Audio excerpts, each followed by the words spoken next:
اول ما بترست الراوتر بتاعك بيبقى سريع، وبعد كده يبتدي يبقى واحده واحده، بطيء في بطيء في بطيء، والسرعه تبدا تقل، مع ان كل الكابلات عندك متوصله تمام وكل حاجه مفيهاش اي مشكله، لحد ما تعمل له ريستارت تاني عشان يرجع يشتغل سريع، وبعدها بشويه برضه يبقى بطيء وبطيء وبطيء تاني.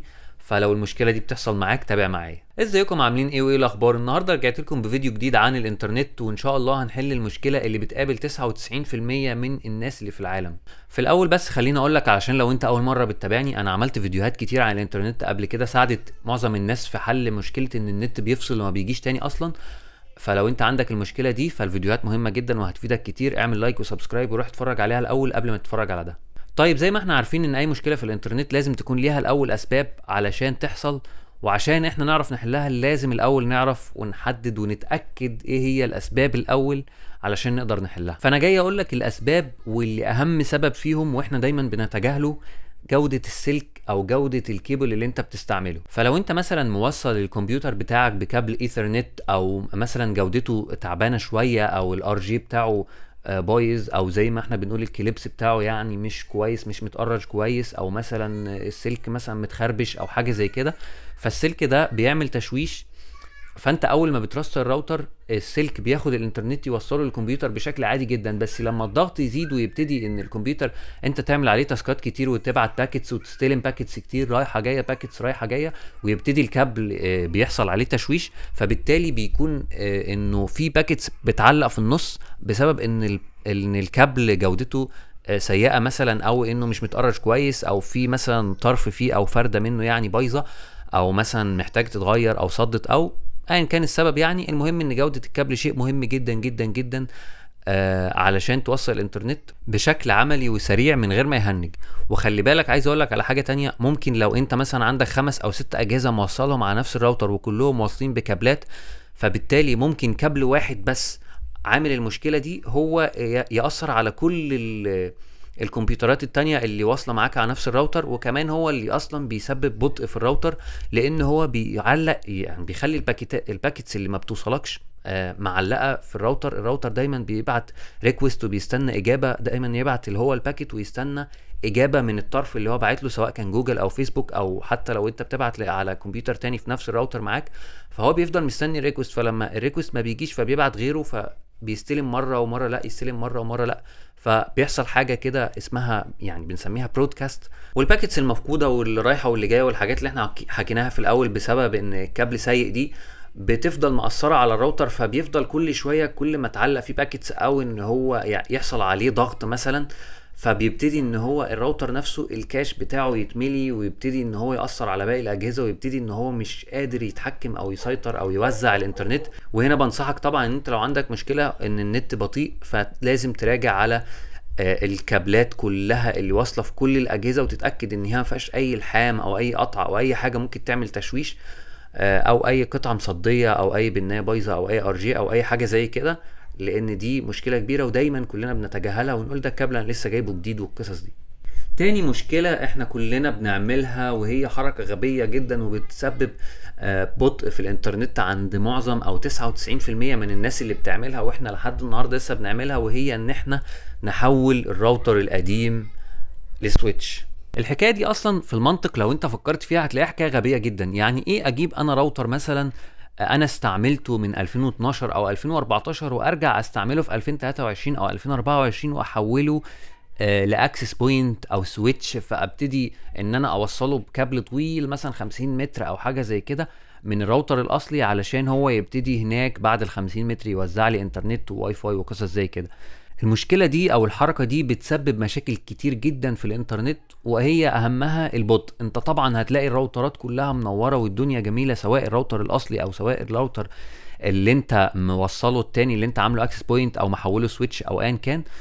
بص، هو اصلا مش مخصص لكده. يعني احنا منطقيا لو فكرنا في الفكره، ده اسمه راوتر مش مخصص للقصه دي. طبعا احنا بنقدر نعمل كده في الكونفيجريشن ونغير مش عارف نقفل الدي اتش سي بي وحاجات زي كده، ونوصل له نت من هناك، فبالتالي هو يوزع. والحاجه دي هو اولا واخيرا مش مخصص للقصه دي اصلا. يعني ده اختراع كله احنا بنعمله في الكونفيجريشن كده. فاوكي، هو بينفع وتمام، ممكن ينفع معاك لو انت هتشغل عليه جهاز واحد بس، لكن مجرد انت ما تبتدي تدخل عليه مثلا موبايل ولابتوب وكمبيوتر وثلاث اربع اجهزه، هتبتدي تلاقي ان انت اول ما تراست الراوتر الاصلي وطبعا تراستر اللي هو الاكس بوينت اللي انت محوله ده او الراوتر القديم يعني، هتلاقي ان النت سريع وزي الفل. بعدها بساعه او نص ساعه هتبتدي تلاقي انه حصل تشويش على الراوتر، او زي ما تقول ايه برضو باكيت لوس وحاجات زي كده، باكيتس رايحه او ريكوست رايح ومالوش رد، ريكوست رايح ومالوش رد. لانه الراوتر التاني بيبعت ريكوست للراوتر الاولاني، فالراوتر الاولاني بيرد عليه وهكذا، فالاتنين بيقعدوا يبعتوا ويردوا على بعض حاجات مش موجوده على ارض الواقع. يعني ممكن موبايل مثلا بيطلب ان هو يخش على الانترنت، فبالتالي مش عارف ياخد اي بي من الراوتر الاصلي. ليه؟ لان الراوتر اللي هناك ده هنج، اللي هو اللي على بعد 50 متر من اللي انت موصله ده اصلا هنج. فطبعا هو هنج لان هو عليه لود كبير، لان احنا غيرنا في الكونفيجريشن بتاعته وهو اصلا قديم فمش مستحمل سرعه الراوتر الجديد. فاهم قصدي ازاي؟ فالموضوع من اوله لاخره غلط، فبيحصل حاجه اسمها برودكاست ستورم. الموضوع ده طبعا مشهور جدا، وطبعا انت ممكن تقرا عليه، هو كبير ويعني زي ما تقول ادفانسد شويه، فمش مشكله تشغل بالك بيه. بس المهم ان المشكله دي او الحكايه دي لو انت عاملها عندك في البيت، فارمي الراوتر القديم في الزباله حالا، لانه ده انت اصلا لو فكرت بالمنطق هتلاقي ان ده راوتر قديم انت استعملته، كان اقصى سرعه بيوصل لها كان 15 ميجا ايام ما كان في شركه وي ميجا بلس وحاجات اللي هي ال 4 ميجا والنت اللي هو 2 ميجا والقصص دي. فانت النهارده الراوتر اقل راوتر عندك بيشيل لحد 60 و70 ميجا، والخطوط معظمها بقت كده.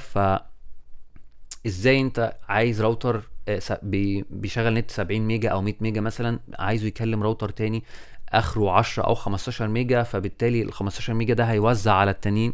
فاهم انت الفكره اصلا منطقيتها غلط. انت ممكن تريح دماغك وتجيب لك اكس بوينت ب 50 جنيه او سوري ب 500 جنيه او ب 600 جنيه، وتريح نفسك من المشكله دي، لان هو هيشتغل بالفعل اكسس بوينت حقيقي، وهيقدر يطلع انترنت حقيقي من غير ما يبعت ريكوستات للراوتر التاني، لانه هو بيشتغل كانه بريدج. يعني هو بياخد الكونكشن من اللي جاله من التليفون يوديه للراوتر الاصلي والعكس. لكن الراوتر القديم اللي احنا بنستعمله كاكسس بوينت ده ما بيبقاش نظامه بريدج، ده بيعتمد هو يعني الى حد ما ممكن نقول عليه بريدج، بس هو بيعتمد في الاول وفي الاخر على الكونفيجريشن، لانه هو راوتر بالطبع، فبياخد الداتا بيحللها وبعدين يرجع يبعتها للراوتر الاصلي، وبعدين الراوتر الاصلي يرجع يرد عليه. قصه طويله كده فاهم. فاصلا بتعمل ديلي، وهتلاقي ان انت لو عامل الحوار ده هتلاقي عندك بينج عالي في الالعاب وحاجات. فاهم قصدي ازاي يعني؟ ودايما هتلاقي ان في فرق بين الراوتر الاصلي اللي هو اللي شغال بالفعل اللي واصل فيه الخط، والراوتر التاني اللي هو انت مشغله اكس بوينت. فالفكره دي غبيه جدا، وده تاني سبب ممكن يفشل معاك اي انترنت واي شبكه. حتى لو انت مركب فايبر اوبتيك في الراوتر الاصلي ووصلت الاكس بوينت ده هيحرق لك الشبكه. فما انصحكش طبعا ان انت تعمل الحوار ده، والموضوع تكلفته بسيطه جدا، هتجيب لك اكس بوينت رخيص حتى لو مستعمل، وهيقوم هو بالمهمه دي، وهتبقى الدنيا معاك تمام جدا يعني. طيب دول السببين اللي هم كانوا اكتر سببين بتجيلي عليهم رسائل ومكالمات كتير، ناس تكلمني النت عندي كذا والاسلاك كلها انا متاكد انها تمام وكل حاجه وبتاع، واروح بالفعل الاقي الاسلاك في بالنت مثلا مصديه في الكيبل في الار جي عارف انت كابل قديم مهري او حاجه زي كده ملهاش لازمه.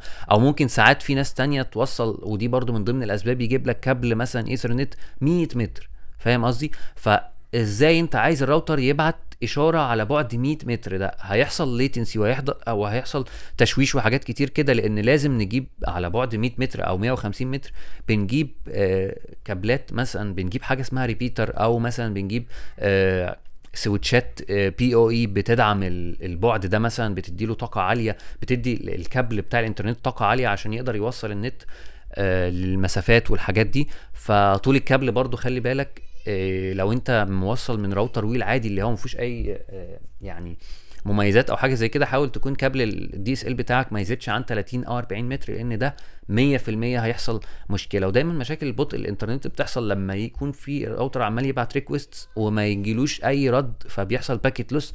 فالمشكله دي بتسبب بطء، والبطء الكتير في اي راوتر بيخليه زي ما تقول جهنج، او ما يقدرش يبعت اشارات تانية، فبالتالي بتحتاج تعمل له ريستارت. فحاول تأثر الكابلات على قد ما تقدر، وتتأكد من جودة الكابلات ومن جودة البنات اللي في كل ار جي، وان مفيش اي لحام او اي حاجة ممكن تعمل تشويش على الكابل. وخلي بالك لو كابل واحد في الشبكة بس هو اللي فيه قطع او فيه صدى او فيه اي تشويش، ممكن يأثر على الشبكة كلها، او مش ممكن، ده اكيد هيأثر على الشبكة كلها، لانه هيفضل يبعت بيانات ويستقبل بيانات وهميه لان هو مش واصل، فالراوتر هيفضل يبعت ريكوست وما يلاقيش رد، يبعت ريكوست وما يلاقيش رد، وساعات يجي له رد فيحصل باكيت لوس، وبعد كده يحصل برودكاست ستورم ومشاكل زي كده، ومشاكل برضو مهمه جدا في الدي اتش سي بي والحاجات دي. فحاول تأثر الكابل، حاول تأكد ان الكابلات يعني ما فيهاش اي تشويش او قطع او حاجه زي كده. وابعد جدا عن موضوع الاكسس بوينت اللي هو الراوتر القديم اللي انت هتحوله اكسس بوينت والجو الفاكس ده. وفي حاجه ظريفه جدا شركه وي عاملاها، انا بنفسي جربتها وكانت تجربه ممتازه جدا جدا جدا، اللي هي ان انت لو عندك كل الكابلات تمام وكل حاجه تمام مفيش اي مشكله، بس ستيل برضو النت بيبقى بطيء وحاجات زي كده، ممكن العيب اصلا يبقى في الراوتر اللي عندك، او الراوتر اللي انت لسه شاريه في الكونفيجريشن بتاعته، في السوفت وير، في الفيرم وير، في ايا كان. ففي حاجه شركه وي عاملاها ظريفه قوي، هي ان انت ممكن تاخد الراوتر بتاعك وبصوره البطاقه تروح تسلم الراوتر بتاعك للشركه وتسلمه صوره البطاقه، وهيدوك راوتر تجريبي لمده 3 ايام من اخر اصدار يعني. والراوتر ده انت هتاخده البيت، تروح وتوصله عندك وتجرب يوم 2 3 4. وهنا هتتأكد طبعا ان المشكلة للأسف عندك في الراوتر، وان انت لازم تغيره. لان انت ببساطة زي ما احنا قلنا الفكرة الظريفة دي، انت لو جربتها ورحت استلمت الراوتر التجريبي واشتغل عندك، فبالتالي ده معناه ان الراوتر بتاعك بايظ، فبالتالي هتحتاج ان انت تغير الراوتر بتاعك. برضو ممكن في بعض الاحيان هم يعملوا لك كونفيجريشن للراوتر بتاعك تكون مظبوطه شويه، او مثلا ابديتد او حاجه زي كده، فيرجع راوترك تاني يشتغل بدون اي مشكله، وترجع لهم الراوتر التجريبي عادي مفيش اي مشكله.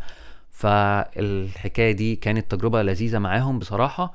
انا حبيت اعرفكم بيها لان في ناس كتير قوي ما تعرفهاش. ولحد هنا لو انت استفدت من الفيديو اتمنى تعمل لايك وسبسكرايب، ولو لسه ما اتحلتش المشكله بتاعتك يا ريت ترجع تشوف فيديوهاتي اللي انا اتكلمت فيها على الانترنت في المرات اللي فاتت. والفيديو خلص لحد كده، وشكرا، سلام.